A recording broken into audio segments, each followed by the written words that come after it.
سب سے پہلا تاریخی حادثہ جو محرم کی شروع میں پیش آیا وہ حضرت سیدنا فاروق اعظم رضی اللہ تعالیٰ عنہ کی شہادت کا۔ حضرت فاروق اعظم رضی اللہ تعالیٰ عنہ جو نبی کریم صلی اللہ علیہ وسلم کے دوسرے خلیفہ،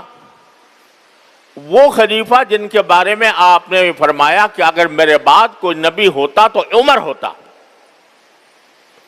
جن کے جنت میں آپ نے محل دیکھا اور آ کر بتایا کہ میں نے تمہارا جنت کے اندر محل دیکھا ہے، جن کے بارے میں صراحت یہ فرمائی کہ عمر فی الجنہ، حضرت عمر جنت میں ہیں، ان کی شہادت جو ہے وہ محرم ہی میں ہوئی تھی، محرم کی ابتدا میں، یکم محرم کو۔ ایک یہودی یا نصرانی تھا یا بنیاد طور یہودی تھا، اس نے چھپ کر حضرت فاروق اعظم رضی اللہ تعالیٰ عنہ پر وار کیا تھا جبکہ آپ نماز فجر کے لیے تشریف لائے تھے، اور اسی وار کے نتیجے میں حضرت فاروق اعظم رضی اللہ تعالیٰ عنہ کی پھر وفات ہوئی۔ یہ افسوسناک اور اندوہناک اور ملت کے لیے عظیم سانحہ وہ اسی محرم میں پیش آیا۔ پھر دوسرا عظیم سانحہ جو خاص عاشورہ میں پیش آیا وہ حضرت سیدنا حسین رضی اللہ تعالیٰ عنہ کی شہادت، نبی کریم سرور دو عالم صلی اللہ علیہ وسلم کے نواسے، جن کو آپ نے جنت کا ریحان قرار دیا، جنت کا پھول قرار دیا، جن کے بارے میں آپ نے فرمایا کہ اہل جنت کے نوجوانوں کے سردار ہوں گے،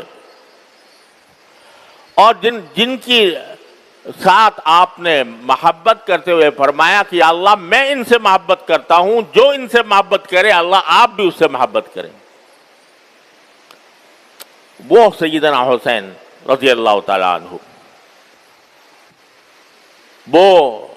اسی عاشورہ کے دن ظالمانہ طور پر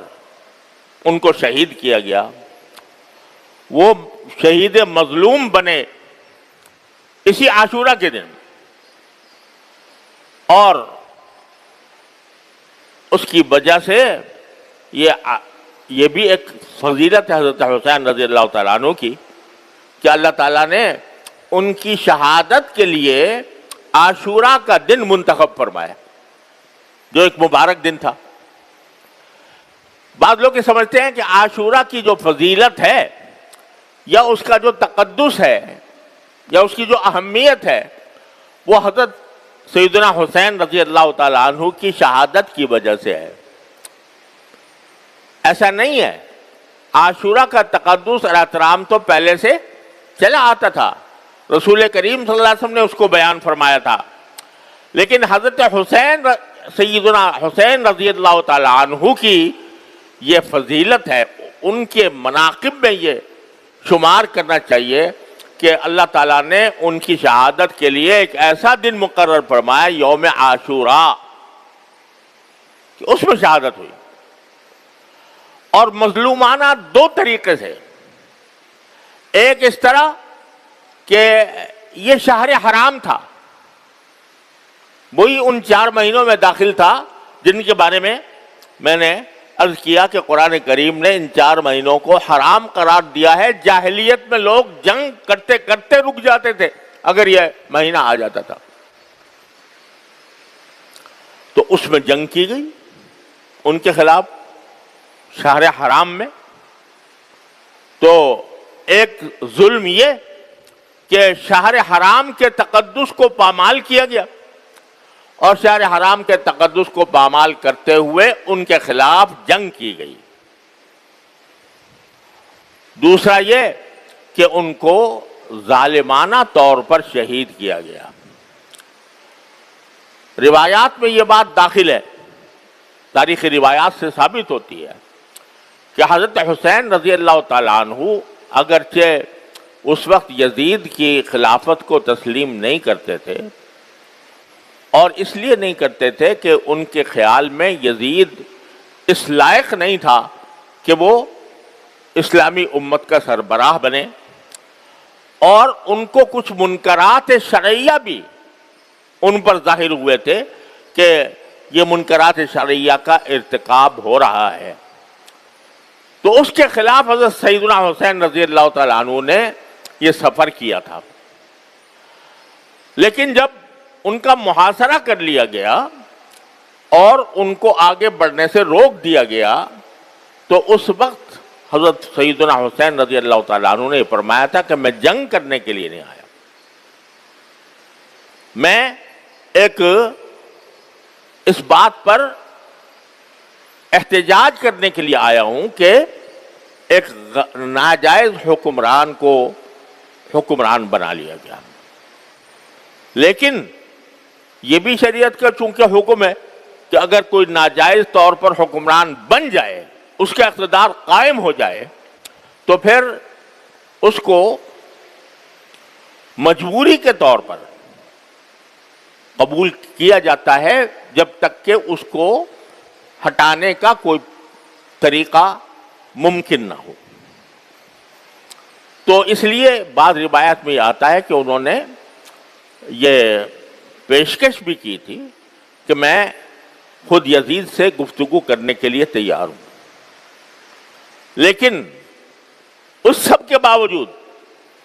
یزید نے جس کو گورنر بنایا ہوا تھا عبید اللہ بن زیاد، وہ حضرت حسین رضی اللہ تعالیٰ عنہ سے بات چیت پر آمادہ نہیں تھا، اور اس نے جنگ ٹھان لی اور ان اہل بیت کے اس قافلے پر اس نے حملہ کیا۔ نہ صرف حملہ کیا، دریائے فرات جو قریب بہتا تھا، دریائے فرات کا پانی ساری دنیا کو سیراب کرتا تھا، اس کا راستہ بند کر دیا تاکہ ان کو پانی نہ ملے۔ تو یہ ساری ظالمانہ حرکتیں عبید اللہ بن زیاد نے کی، اور پھر یزید نے اس کے اوپر اس کے خلاف کوئی کارروائی بھی نہیں کی۔ اس لیے حضرت حسین رضی اللہ تعالیٰ عنہ کی شہادت مظلومانہ شہادت تھی، ان کے خلاف جو کارروائی تھی وہ ظالمانہ کارروائی تھی، اور اس ظالمانہ کارروائی کی وجہ سے حضرت حسین رضی اللہ تعالیٰ عنہ کی شہادت کا وہ المناک سانحہ پیش آیا جس پر جتنا غم کا اظہار کیا جائے کم ہے۔ یہ حضرت حسین تو لیکن حضرت حسین کی شہادت ان کی منقبت ہے، ان کی فضیلت ہے کہ اللہ تبارک و تعالیٰ نے ان کے لیے، مرنا تو ہر ایک کو ہوتا ہے، لیکن ایک تو شہادت کی موت عطا فرمائی، اور شہادت کی موت بھی محرم کے عاشورہ میں 10ویں تاریخ کو مقرر فرمائی۔ تو یہ فضیلت ہے حضرت سیدنا حسین رضی اللہ تعالیٰ عنہ۔ لیکن ایک بات اور عرض کر دوں، تاریخ میں یہ مذکور ہے کہ چونکہ حضرت حسین رضی اللہ تعالیٰ عنہ کو کچھ اندازہ ہو گیا تھا کہ یہ لوگ مجھے چھوڑیں گے نہیں، تو اس وقت شہادت سے 1-2 روز پہلے انہوں نے خطبہ دیا،